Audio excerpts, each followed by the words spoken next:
शहजाद साहब, जहाँ जैगम साहब एम्बिशंस की बात कर रहे हैं, थोड़ी रोशनी डालिएगा। पीपल्स पार्टी हो या बिलावल भुट्टो, ये एम्बिशंस कितने और कहां तक के होंगे? जो कुछ अब तक जिस तरह से ओहदे, आईनी ओहदों की बात की जाए, उसके बावजूद नाराजगी दिखाई देती है। पंजाब में फैसिलिटेट होने की जरूरत की बात की जाती है, एक खफगी भी रहती है और सिस्टम के अंदर भी मुकम्मल तौर से मौजूद है। एक तो इसको कॉमेंट कीजिएगा। दूसरा, क्या 27वीं तरमीम दरअसल विफाक को दोबारा मुनज़्ज़म तौर ताकतवर बनाने की एक कोशिश कही जा सकती है?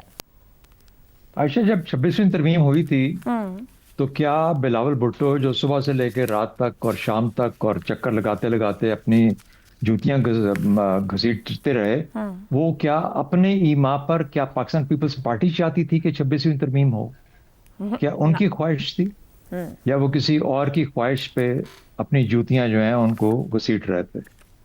तो अगर हमें ये समझ आ जाए कि 26वीं तरमीम, वो भाग तो रहे थे लेकिन उनकी अपनी ईमा पे नहीं था गालिबन, लगता तो यही है, और वो किसी के कहे पे कर रहे थे।